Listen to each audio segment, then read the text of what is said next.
السلام عليكم ورحمة الله وبركاته. الحمد لله رب العالمين، والصلاة والسلام على سيدنا ونبينا وحبيبنا محمد وعلى آله وأصحابه أجمعين. رب اشرح لي صدري ويسر لي أمري واحلل عقدة من لساني يفقه قولي. اللهم افتح علينا فتوح العارفين وارزقنا فهم النبيين وإلهام الملائكة المقربين. يا حي يا قيوم يا رب موسى وهارون ونوح وإبراهيم ومحمد صلى الله عليه وسلم. أكرمنا بجودة الحفظ والفهم وارزقنا الحكمة والثبات الذهني والعقل والحلم والعلم والنجاح في الدنيا والآخرة بحق سيدنا محمد صلى الله عليه وسلم يا رب العالمين. أما Alhamdulillah, bersyukur kita kehadrat Allah Subhanahu wa taala. Syukur kita kehadrat Allah Subhanahu wa taala kerana dapat kita sama-sama pada malam ini mempelajari kitab Bahrul Mazi. Masih lagi di bawah tajuk Al-Qana'ah. Bab yang telah datang ia pada menyampaikan hadis yang membicarakan tidak tamak dan loba, bahkan rasa cukup yang ada apa yang ada, iaitu qana'ah. Pada malam ini kita sambung kitab edisi Jawi ke surat 112. Qala al-musannif rahimahullahu ta'ala wa nafa'ana Allahu bi'ulumihi fid dharain amin.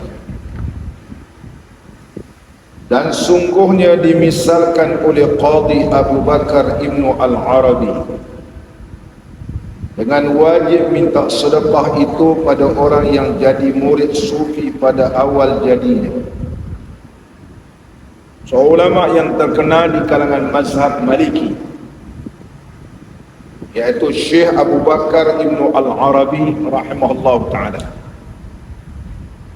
Beliau ada seorang ulama yang alim dalam ilmu tafsir. Di antara kitab beliau yang bernama Ahkamul Quran, Syekh Ibnu Al-Arabi.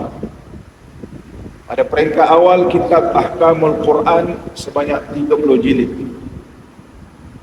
Kemudian telah diringkaskan menjadi 4 jilid karangan Syekh Abu Bakar Ibnu Al-Arabi rahimahullah ta'ala. Syekh Abu Bakar Ibnu Al-Arabi rahimahullah ta'ala juga seorang ulama yang alim dalam ilmu hadis. Mensyarahkan Sunan Imam Tirmizi, Sahih al-Imam Tirmizi yang bernama Aridatul Ahwazi.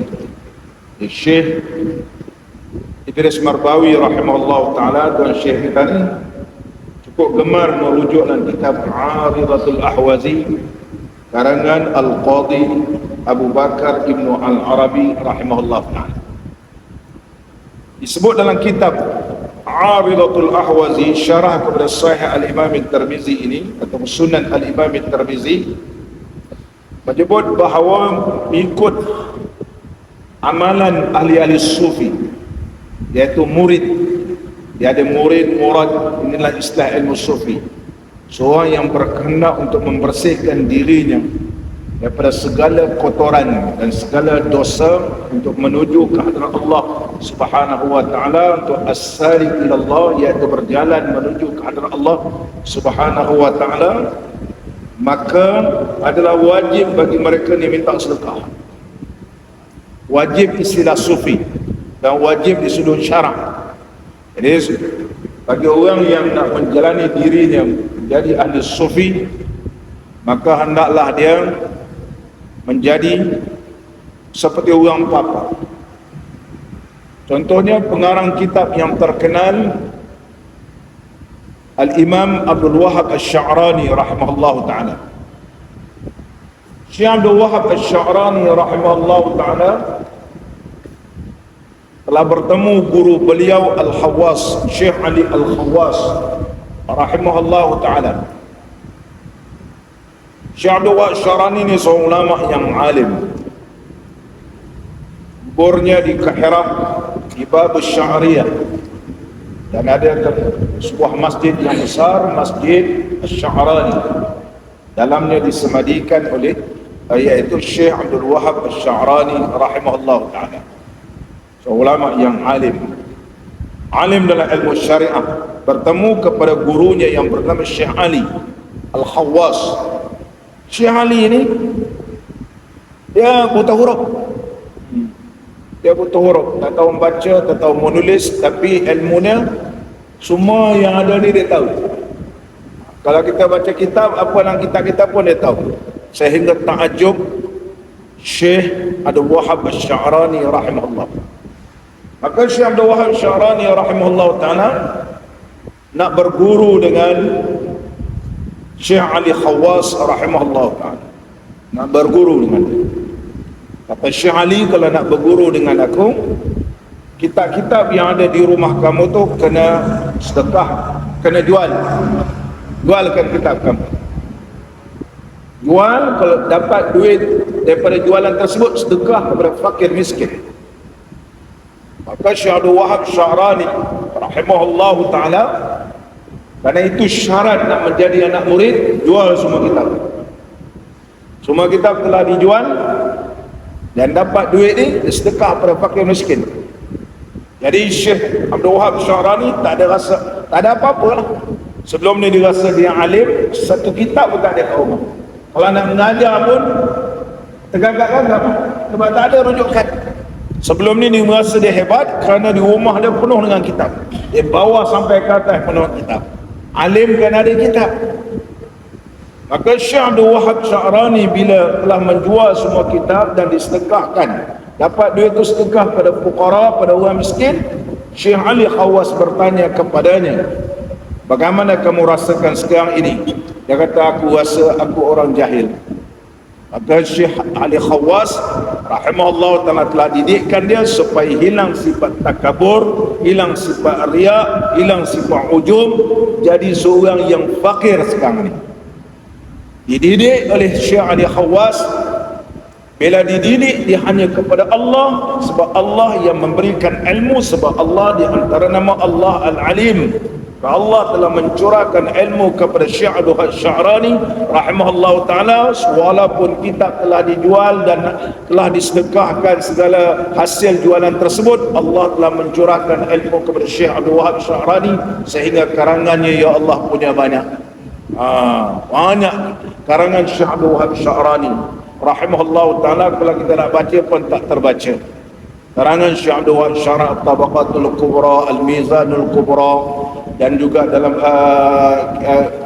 menghuraikan kaedah-kaedah menjadi ahli sufi, siapa itu murid, siapa itu murad, siapa itu syekh, siapa itu salim, siapa itu majzub. Ini istilah-istilah ilmu sufi hasil daripada ilmu yang didapati daripada guru beliau Syekh Ali Khawwas. Oleh sebab itu beliau selalu menyebut, berkata guruku Al-Khawwas, berkata guruku Al-Khawwas. Jadi ini dalam ilmu sufi. Jadi dalam menjalani kesufian, jadi wajib bagi seorang yang murid ini, yang nak membersihkan dirinya daripada segala dosa dan sifat-sifat yang tidak baik ini, minta sedekah. Yang wajib ni wajib di sudut sufi, ya. Tapi bukan wajib syarak. Jadi jangan silap faham, setengah orang baca istilah sufi ni, sufi mewajibkan. Oleh sebab itu, kerana ada ahli syariah, bila membaca kitab-kitab sufi ini terus kritik. Yang antara dalam kitab kita ni, maka perkataan Ibnu Al-Arabi itu dilawan oleh Al-Imam Al-Iraqi rahimahullah ta'ala. Katanya tidak boleh dinamakan wajib atas minta sedekah murid sufi pada awal kerjanya itu. Syekh Al-Iraqi seorang ulama hadis yang alim. Al-Iraqi seorang ulama hadis, maka pertentangan di antara ulama hadis dengan ulama sufi. Ulama hadis ni ada Quran dan hadis, dia pegang zahir. Maka dia kata mana boleh wajib-wajib, yang wajib iaitu yang diperdukan oleh Allah. Kerana wajib ini ada dinamakan wajib syar'i. Kita belajar dalam mula-mula kita mengaji kitab Aqidatun Najin dibahaskan. Ada hukum taklifi, ada hukum wada'i, dan ada hukum adi. Al-hukmu taklifi ada wajib, dia ada 5. Wajib, ada sunat, ada haram, ada makruh, ada harus. Ini hukum taklifi yang diperberatkan kepada umat Nabi sallallahu alaihi wasallam, hamba Allah ini.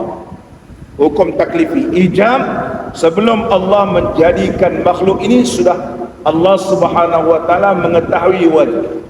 Contohnya solat yang telah kita lakukan ini, sebelum Allah jadikan makhluk ini memang solatnya wajib dah. Bukan Allah dah jadikan manusia ini baru nak fikir nak wajib ke tak wajib solat ni. Ini kita bahas dalam ilmu, iaitu kita bahas di dalam kitab Aqidatun Najin. Bermula iaitu ta'alluq, kita bahas sulhul qadim. Patut pada qadim Allah dah tahu dah wajibnya puasa. Allah Subhanahu wa taala dah tahu dah bahawa sesungguhnya solat ini wajib. Tak, bukan makna dah dijadikan makhluk semua bahawa Allah fikir nak wajib tak wajib. Ini kita bahas awal-awal pengajian kita Aqidatun Najin.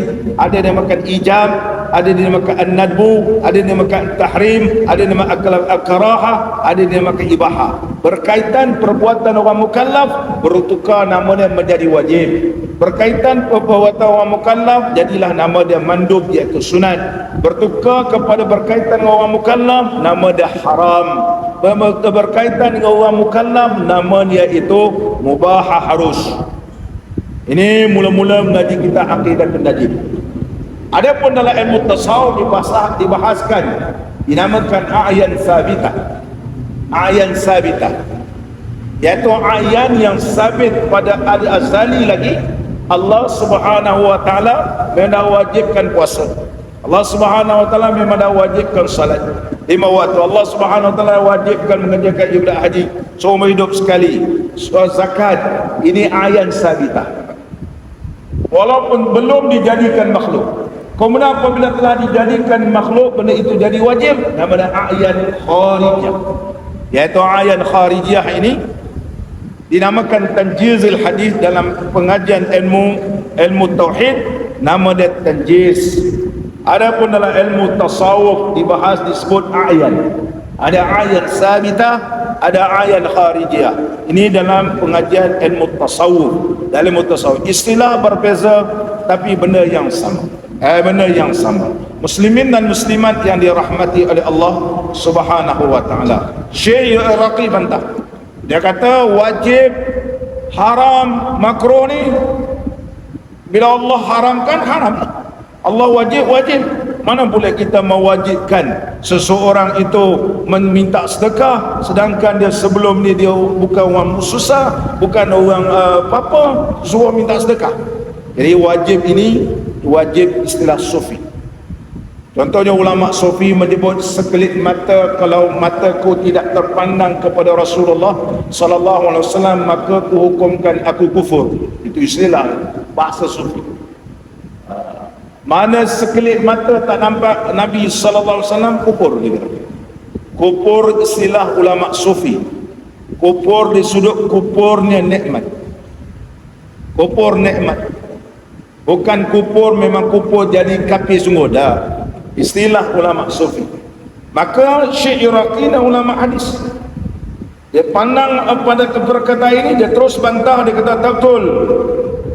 Atau orang mengaji hadis, mengaji Quran, ini salah, bid'ah, sesat. Dia pandang zahir. Tapi dijawab, hanya sebenarnya telah berlaku adat, kebiasaan. Guru-guru sufi itu pada melatih perangai murid-muridnya. Yang awal mula-mula masuk sufi itu dengan memperbuat minta sedekah. Apa tujuan dia? Oleh sebab itu disebut halaqatul fuqara, zawiyatul fuqara. Sufi ini dia ada zawiyah, ada sudut-sudut. Kalau kita pergilah contoh di Mesir, Masjid Sayyidina Husain, Masjid Sayyidatuna Aisyah, Sayyidatuna Zainab, Sayyidina Ahmad Badawi, Masjid Ahmad Dardil, Masjid contohnya Syekh Abu Abbas Al-Mursi, Masjid Syekh Ibn Atta' Sakandari.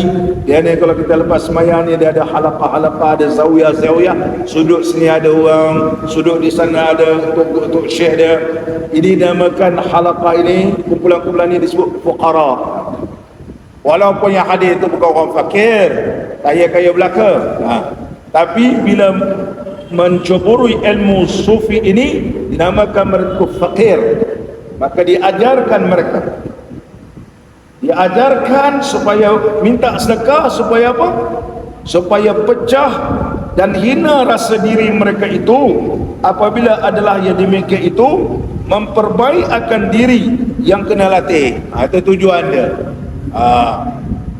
Tujuan macam jemaah tabligh, dia latih pula pergi ke rumah orang, ajak orang semayang. Assalamualaikum, Assalamualaikum. Orang marah ke, orang temu dia, orang macam-macam, dia sabar je, melatih supaya menjadi seorang yang rendah diri, tawaduk. Begitu juga ahli sufi, latihkan mereka itu supaya minta sedekah. Tujuannya supaya melatihkan diri, jangan rasa riak, jangan rasa takabur, jangan rasa hebat gitu, supaya merasakan bagaimana yang dirasai oleh fuqara, orang-orang fakir yang lain. Itu tujuan dalam ilmu kesufian. Maka seolah-olah jawab balik apa yang dibantah oleh Al-Imam Al-Iraqi rahimahullah ta'ala. Maka ada pun wajib pada syarat itu, maka iaitu tidak sekali-kali.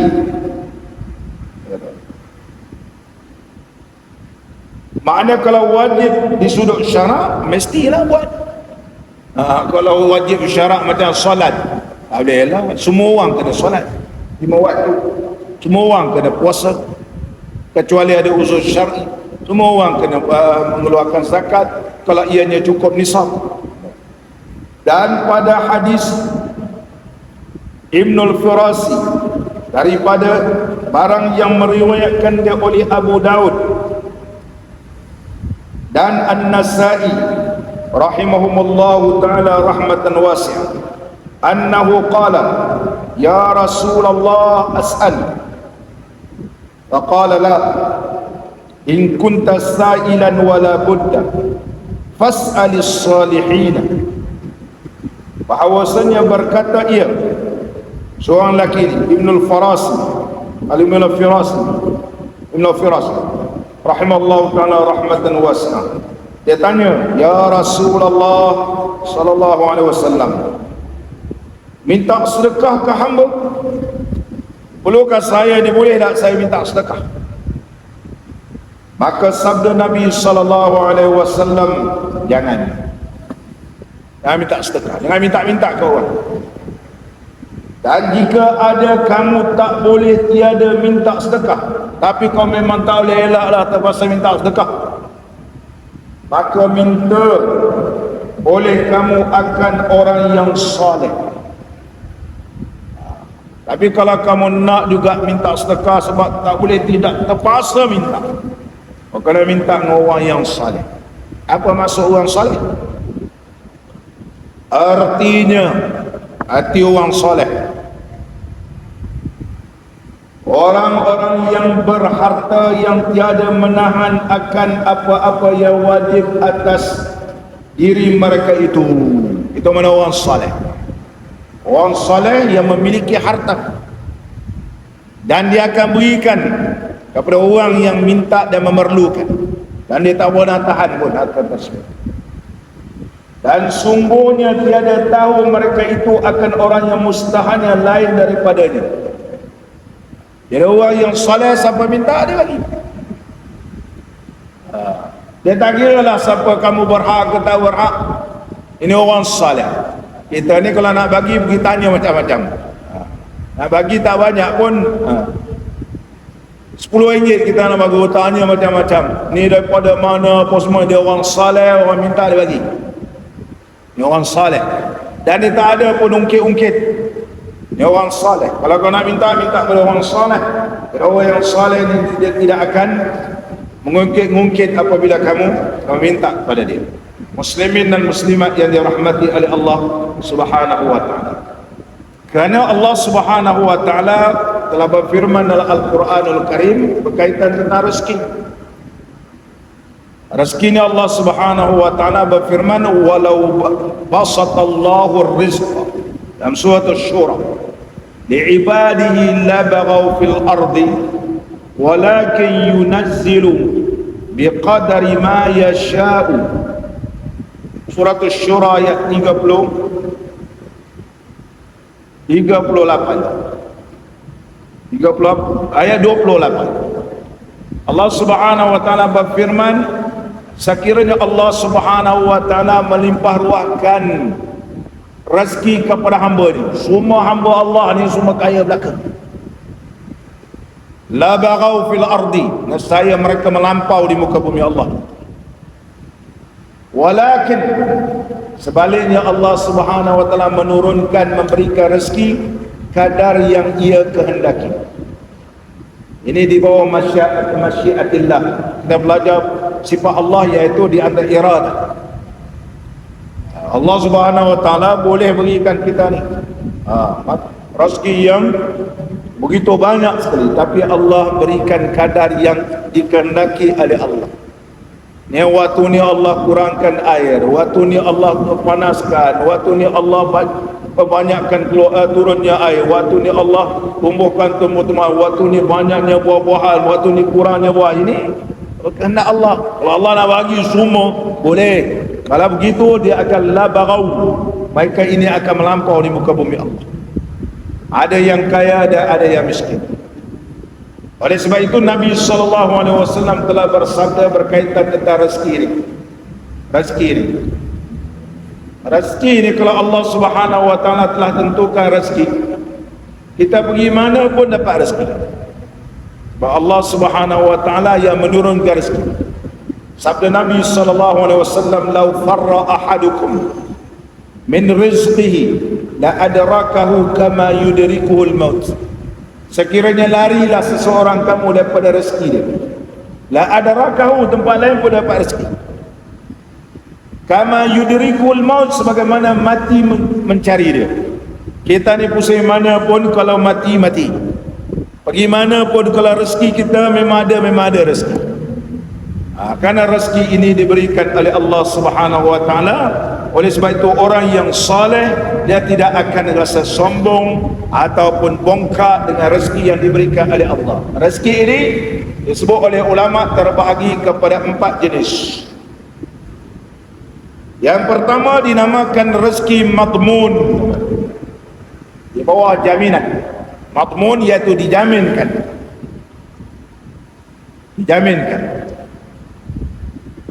Iaitu al-ghaza, iaitu makanan asasi kita ni.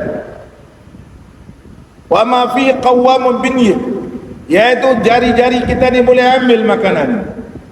Ya Allah Subhanahu wa taala adalah jamin kita. Kita ambil dengan jari. Semua ini jaminan Allah. Yang melalui tangan kita ni. Kita ambil sana, kita jamah sana.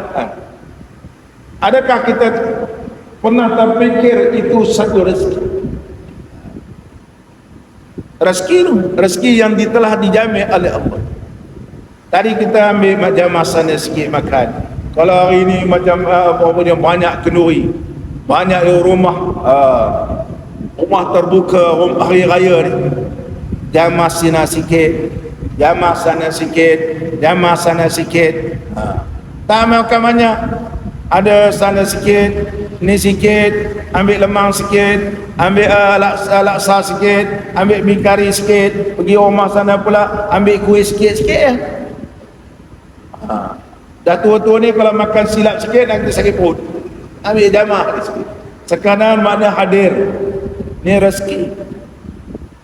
rezeki dinamakan madmun. Al-ghaza ini makanan asasi. Kita makan hari ini makan nasi, al-ghaza nama dia. Kita makan ini dijamin oleh Allah. Itu dinamakan rezeki dhaman, al-maghmun. Ulama bagi contoh, kalau seorang hamba penghulu dia, ketua dia telah jaminkan rezeki dia. Kita ada majikan kita, ketua kita ni akan, kita kalau bekerja, majikan telah memberikan kita gaji. Begitu juga kita hamba Allah, Tuhan yang menjadikan kita telah menjamin rezeki kita, telah menjamin rezeki kita. Dari sudut makanan kita telah dijamin oleh Allah. Allah Subhanahu wa taala dah jamin. Kita nampak orang tu pun susah makan, dia dapat makan. Dapat makan, di mana al-ghaza'u, makanan ni Allah telah jamin. Telah jamin. Dapat sesuap nasi, mana Allah jamin. Adapun dia senang, kaya, dia senang lenak, itu rezeki lain nama dia. Dia sudut didapat menyuap makanan, menyamah dengan tangan itu, ada lah. Jangan risaulah. Ada nanti orang tengok sana, anak beramai tak makan, ada je berita sampai, pergi orang hantar makanan, dapat budak-budak tu makan. Hukum adatnya hati dah dia orang, tapi kerana Allah telah jamin, sampai berita viral, dapat makanan dia orang. Dhaman, dia makan rezeki maghmun namanya.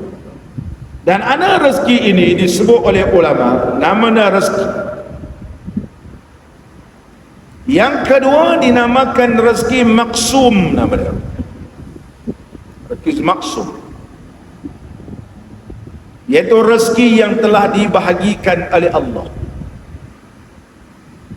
Rezeki maksum, mana Allah telah membahagikan rezeki-rezeki ini sejak di Lauh Mahfuz lagi. Ni rezeki kita di sini, rezekinya orang Malaysia, rezeki dia apa dia? Ini rezeki maksum namanya. Makanan orang Malaysia tak sama dengan makanan orang barat. Makanan orang Malaysia tak sama makanan negara yang lain. Negara lain ni tak sama. Ini pekerjaan sini tak sama dengan pekerjaan sana. Ni rezeki ini nama rezeki maksum. Sebelum Allah jadikan makhluk, Allah dah tentukan. Hatta ketika mana di alam roh kita telah diberikan, ditentukan oleh Allah Subhanahu wa taala rezeki yang dinamakan rizqul maksum. Rezeki maksum. Contohnya air, ya Allah dah tentu dah. Allah telah tentu dah. Air ni Allah dah tentu dah. Tak ada tambah, tak ada kurang. Allah tahu. Air dalam seluruh dunia ni Allah dah tentukan, itulah air ni. Pandai-pandailah manusia menggunakan air tersebut. Dia tak ada kurang, tak ada tambah. Ini dinamakan maksum nama dia. Rizku maksum yang telah dibahagi-bahagikan oleh Allah Ta'ala. Yang ketiga, rizku al-mamluk, rezeki yang dimiliki oleh manusia daripada harta-harta dunia, mengikut ketentuan yang telah ditentukan oleh Allah. Oleh sebab itu Allah Subhanahu wa taala tentukan orang ni ada kaya, Allah tentukan orang ni ada miskin. Ni rezeki mamluk, Allah milikikan dia kekayaan. Ada orang ni jadi orang pertengahan saja, orang ni memang miskin, orang ni memang fakir. Ni nama rezeki mamluk. Jadi orang yang kaya, Allah perintahkan, aku telah berikan kamu rezeki yang dinamakan rezeki mamluk. Wa anfiqu mimma razaqnakum, hendaklah kamu belanjakan atas apa yang telah kami rezekikan kepada kamu. Orang kaya yang saleh, dia akan belanjakan, siapa minta dia bagi.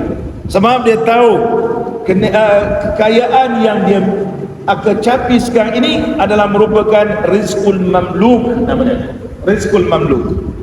Yang keempat dinamakan rizqul mau'ud. Rizqul mau'ud iaitu rezeki yang telah dijanjikan oleh Allah. Apa rezeki ini? Dijanjikan oleh Allah kepada orang yang bertakwa.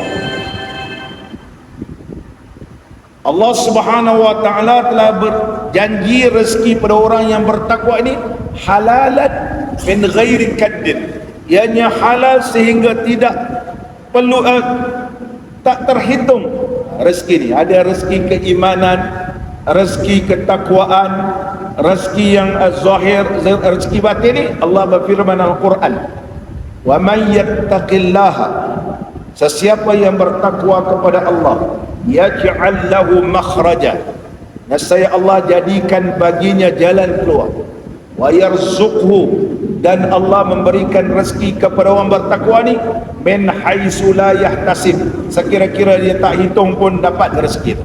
Ini nama dia rezeki al-man'ud, iaitu mau'ud, rezeki al-mau'ud, rezeki yang Allah Subhanahu wa taala berikan kepada orang yang bertakwa. Justru itu ulama menyebut rezeki ini terbahagi berempat, dinamakan madmum, maqsum, mamluk, mau'ud. Jadi ada rezeki yang dinamakan rezeki mamluk, seperti rezeki orang ni kaya, orang ni memang kaya sungguh, orang ni pertengahan, orang ni iaitu miskin, dan ada lagi fakir. Maka kita tidak boleh rasa bongkak dan rasa sombong, kerana rezeki ini adalah rezeki mamluk. Kalau orang minta kepada kita, maka kena beri. Begitu. Sama balik. Qala al-musannifu rahimahullahu ta'ala wa nafa'ana Allahu bi'ulumihi fid darain amin. Sungguhnya tiada tahu mereka itu orang saleh tadi akan orang yang mustahik lain daripada ini. Dia tak tahu ada orang minta dia bagi. Maka apabila diketahui mereka itu dengan minta orang yang berhajat, nescaya diberi mereka itu akan apa yang wajib atas mereka itu daripada hukukullah, daripada hak-hak Allah. Dia kata orang ni memang betul berhajat, dia bagi. Orang atau dia kendaki dengan orang yang soleh, mungkin juga maksud mintalah kepada orang-orang yang saleh. Mungkin maksud atau dikehendaki dengan orang yang saleh itu, orang yang diberkatkan doanya dan diharapkan mustajabnya. Mintalah kepada orang-orang yang saleh, karena orang saleh doa dia mustajab. Doa mustajab. Macam kita baca dulu kitab Aqidatul Najib. Kenapa Imam Abu Hanifah radhiyallahu anhu seorang jadi alim hebat dia? Orang tanya kepada Imam Abu Hanifah, kata Tok Imam, macam mana Tok Imam boleh jadi orang alim? Dia kata, ayah saya sempat bertemu dengan Sayyidina Umar radhiyallahu anhu. Ketika mana bertemu dengan Sayyidina Umar, dia telah memberikan sesuatu hadiah pada Sayyidina Umar. Kita jumpa orang alim, kita bagi hadiah kat dia. Kalau salam pun kita bagilah kepada orang alim ni. Sayyidina Umar radhiyallahu an menyebut barakallahu fi, Allah berkatkan kamu, yang berkatkan kamu dan ahli keluarga kamu. Doa Sayyidina Umar ni dimakbulkan oleh Allah. Itu Allah berikan kepada aku. Alim dia Imam Abu Hanifah radhiyallahu anhu, kalangan tabi'in, di kalangan tabi'in, muslimin dan muslimat yang dirahmati oleh Allah. Oleh sebab itu kita menagihkan doa orang yang saleh, kerana doa mereka ini orang yang waran mustajab doa dia. Kita cari orang yang saleh mentahnikkan anak kita. Dia orang saleh ni kalau tahnik dia betul-betul saleh, tapi kalau ada waktu dia sakit gigi, dia tak boleh tahnik orang. Mana kalau dia nak mamah-mamahkan buah kurma tu, nak tahnikkan cucu kita, kalau orang dia hari ni anak tak apa sihat, demam, tak boleh. Tak boleh dia mamahkan sebab ditakuti menjangkit. Dia ada SOP dia juga. Disebut dalam kitab fiqh, kalau dia sakit gigi, sakit lidah, ada ulcer, ada apa semua, demam dan sebagainya, tak boleh. Bukan sewenang-wenang mamah-mamah gitu. Dia demam-demam ni mama pergi pula tahnikkan anak kita pula. Daripada sihat juga tu demam dia. Ini juga kena faham. Kalau orang alim dia faham, dia akan cakap, ini anak tak sihat. Ini anak tak sihat. Nak tak boleh mamahkan buah kurma ni kerana anak tak sihat. Tu orang alim. Orang alim dia tahu bahawa mulut dia bersih, mesti bermulut ni bersih. Kalau mulut ni tak bersih dan kotor koran dan apa semua dia muamah pun tak boleh. Ni ada disebut dalam kitab-kitab fiqh berkaitan tentang tahnik. Ada orang alim yang nak mentahnikkan orang lain ataupun cucu kita semua, dia mesti tahu hukum fiqhnya. Orang alim, ini orang alim, maka doanya mustajab. Dan dia ni adalah kita harapkan doa dia dimakbulkan oleh Allah Subhanahu wa taala. Justru itulah disebut oleh Nabi sallallahu alaihi wasallam, mintalah kepada orang soleh. Mungkin maksudnya mintalah doa orang soleh kerana doa mereka itu mustajab. Sama balik kita.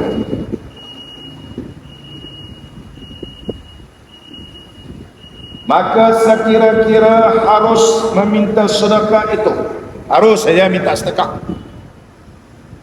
Maka jauhkan daripada minta dengan melampau-lampau, jangan minta lebih-lebih pula,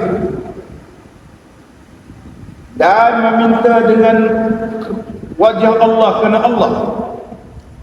Kerana hadis di dalam Mu'jam Kabir daripada Abi Musa dengan isnadnya yang hasan, riwayat dalam Mu'jamul Kabir, riwayat daripada sahabat Nabi SAW Abu Musa Asy'ari dengan sanadnya yang hasan, anin Nabi SAW annahu qala mal'unun man sa'ala biwajhillah, mal'unun man su'ila biwajhillah, famana'a sa'ilahu ma lam yas'al hajran. Daripada Nabi SAW bahawasanya bersabda ia, dilaknat akan orang yang minta sedekah ia kerana Allah Ta'ala. Kita minta sedekah, Nabi SAW tak larang kita minta sedekah, minta-minta kepada orang, kerana besok orang yang meminta-minta ini tidak ada seketul daging pun di mukanya di akhirat nanti. Mana orang Islam ni jangan minta-minta, jangan minta. Nabi SAW mengajarkan kita jangan meminta-minta, suruh berusaha. Tapi kita minta ni, minta kenapa? Kerana kita berhajat sangat, bukan minta ni kerana Allah. Kalau minta kerana Allah, sudah menyalahi hadis Nabi. Minta ni kerana kita berhajat, minta kerana Allah, orang semua orang kena bagi kat dia. Minta kerana dia hajat, minta kerana Allah, orang ni minta sana, minta sana, minta sana, sedangkan dia tidak berhajat kerana Allah. Kejap-kejap dia minta sana, kejap-kejap dia minta sini, kejap minta sana. Saya minta ni kerana Allah. Jadi kalau kerana Allah kita tak boleh tolak. Dia minta kerana Allah, bukan kerana dia susah. Dia kata saya minta ni kerana Allah. Kita kata kau susah kan? Tak, saya minta kerana Allah. Jadi Islam mengajarkan kepada kita, orang yang minta ini memang betul-betul dia payah dan dia susah. Kalau minta kerana Allah, orang senang pun boleh minta. Begitu. Orang kaya pergi minta sedekah. Kau kaya ni minta sedekah, aku minta kerana Allah. Jelas. Sebab Nabi SAW menyatakan bahawa tidak ada seketul daging pun di muka orang yang meminta-minta tanpa ada sebab musabab. Itu sebab dilaknat orang meminta kerana Allah. Tetapi meminta kerana ada hajat, kalau dia tak minta menyebabkan dia mati kebeluran, anak dia mati kebeluran, itu kena hajat, dibenarkan hukum syarak. Oleh sebab itu hadis Nabi SAW memperjelaskan seterusnya lagi.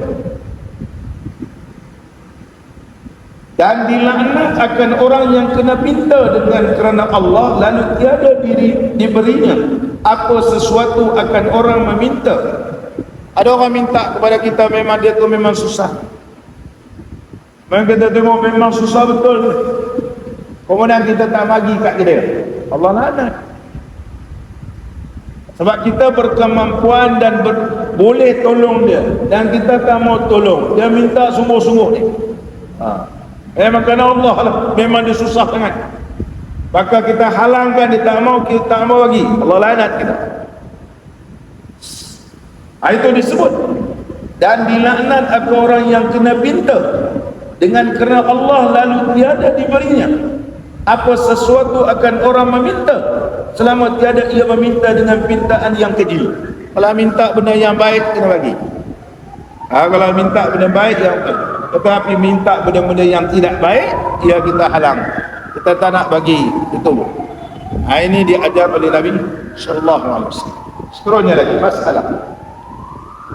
Bala fakir itu lebih senang sabarnya daripada bala kaya. Tajuknya, ujian kefakiran itu boleh hadapi. Tapi kalau diuji dengan senang, payah. Diuji dengan senang, nak sabar jaga senang kita. Dia kata payah. Maka ini satu perkara yang tiada payah diuji, bahkan patut ambil percaya dan timbang dengan fikir yang baik saja. Ambil percaya itu ialah percayakan seperti dalam hadis bahawa senang sabar bala fakir daripada bala kaya itu. Dia kata, cuba fikirkan hadis ini, kebenarannya. Sabar kerana fakir ni boleh lagi. Kita waktu susah-susah dulu boleh sabar, tapi sabar menjaga kesenangan ni payah. Sebab apa? Makna sabar ini tidak bergantung, la yarkanu ilaih, tidak berpaut pada harta. Kalau kita berpaut pada harta kita, kekayaan Allah beri, dulu rajin datang masjid ngaji, dah kaya sekarang ni tak datang masjid dah. Malam Jumaat pun tak datang. Malam Jumaat pun tak datang. Dulu rajin malam Jumaat datang, sekarang malam Jumaat tak datang. Dah, sebab dah kaya, sibuk. Bukan senang saja kan. Dulu ada masa untuk mengaji, ada masa untuk bersama-sama ahli keluarga. Sekarang ni tak ada masa sebab dah kaya dah. Jadi sabar jaga kaya ni bukan senang. Oleh sebab itu disebut oleh Nabi, oleh sahabat Nabi sallallahu alaihi wasallam dalam hadis ni, bahawa sesungguhnya menjaga kekayaan, kesenangan itu susah. Kalau sabar dalam keadaan kita istiqamah beribadah. Terus lagi kita.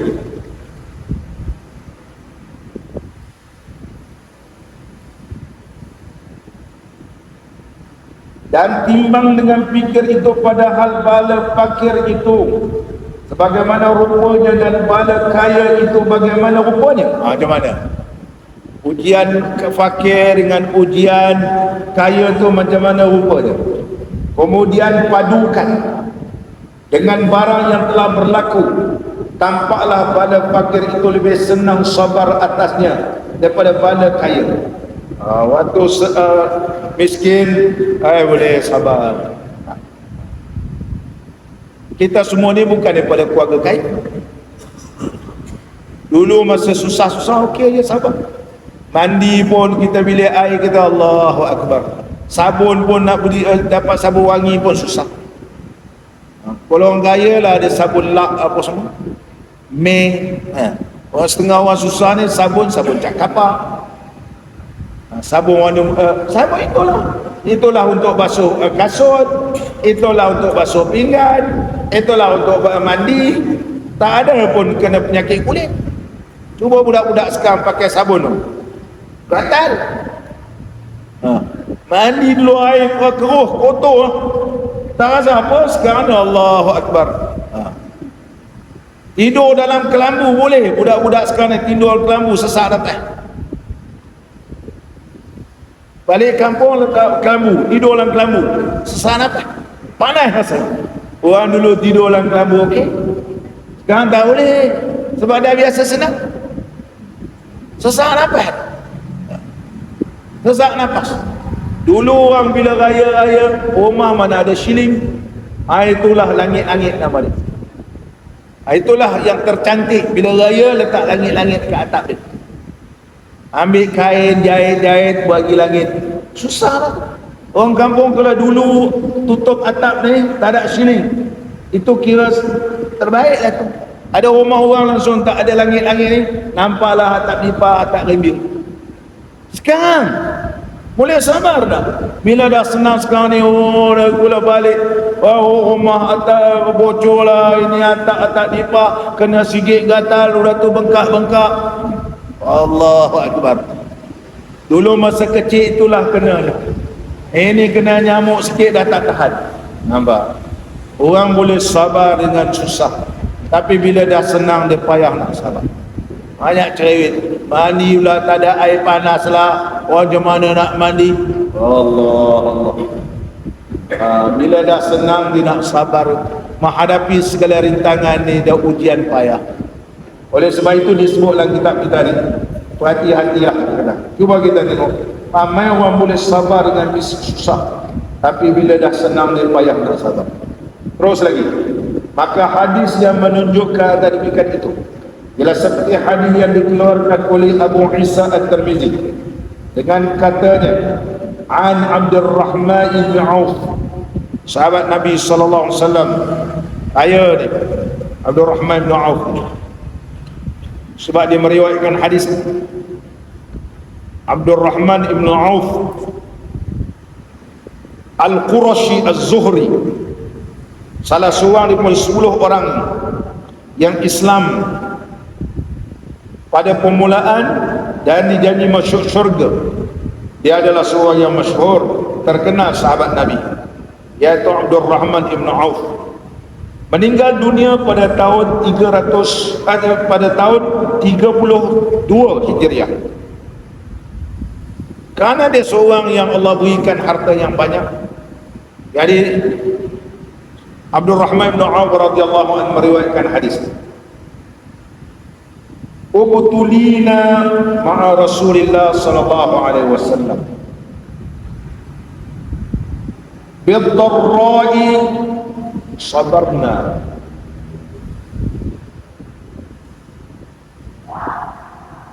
Diriwayatkan dari hadis ini daripada seorang sahabat Nabi sallallahu alaihi wasallam yang kaya harta, Abdurrahman ibn Auf, kaya.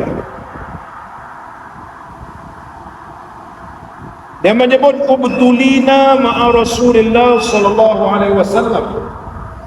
Sahabat yang kaya harta namanya Abdurrahman ibn Auf radhiyallahu anhu katanya, kena bala kami serta Rasulullah sallallahu alaihi wasallam dengan kesusahan dan kesempitan, dengan diuji macam-macam ujian, berhijrah ke Madinah tinggal semua harta, berhijrah tinggal semua harta, susahlah. Kemudian berhadapan dengan orang kafir lagi, kena seksa, kena inaya, semua kami boleh sabar. Dia kata lalu kami sabar kami daripadanya, summa ubtulina bis-sarra'i ba'dahu, pada nasbir, kemudian kena laba kami, mana kaya, banyak duit, banyak harta, dengan kesenangan dan kelapangan.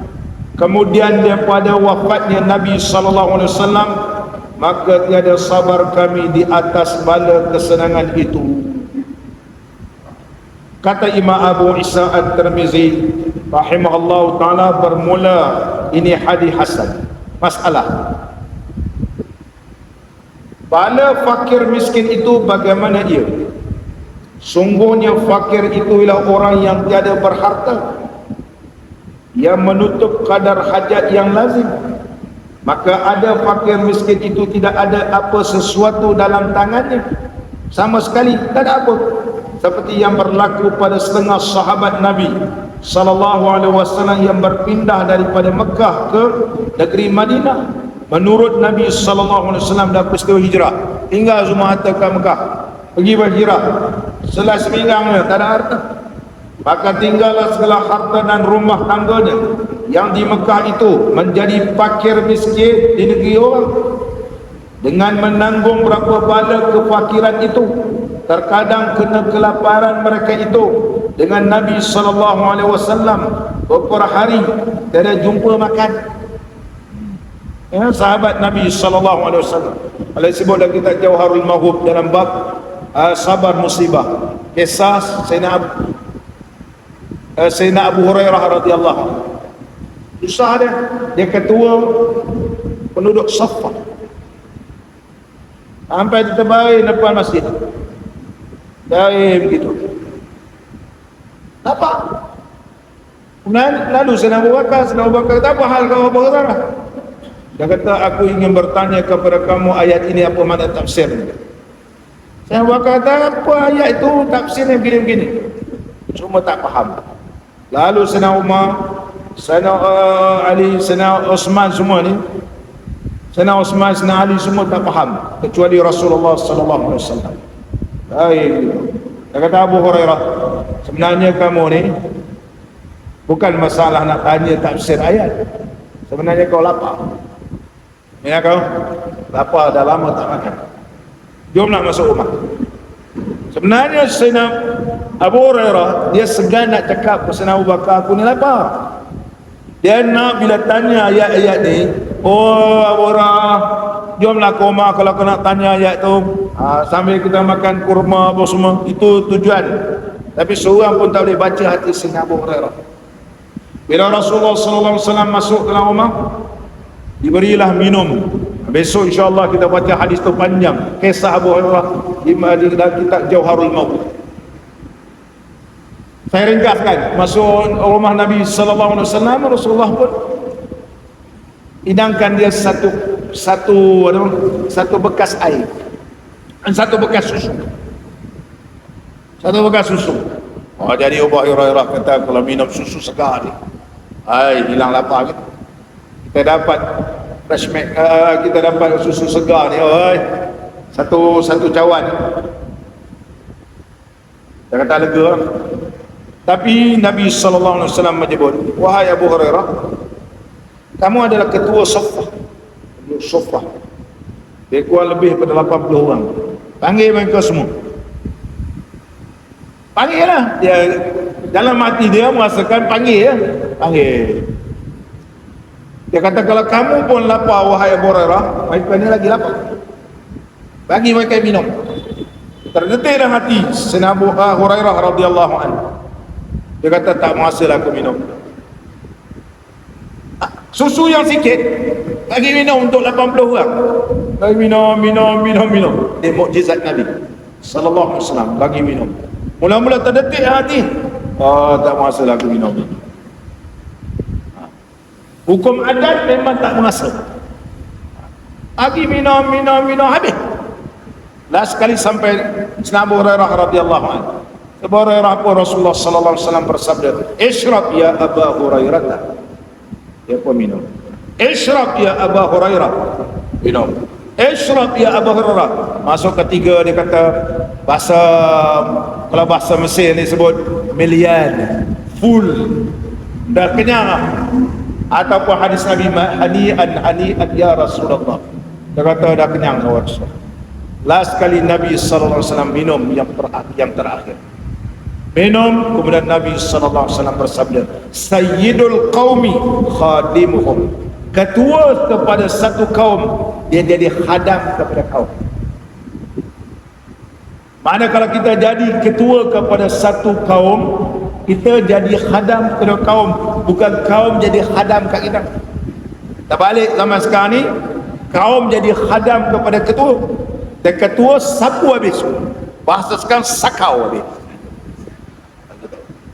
Hadis Nabi sallallahu alaihi wasallam, sayyidul qaumi khadimuhum. Sayyidul qaumi khadimuhum. Insyaallah besok kita baca kitab tu panjang, cerita Sayyidina Abu Hurairah radhiyallahu anhu dalam bab ditimpa musibah. Ini miskin. InsyaAllah kita sama akan datang.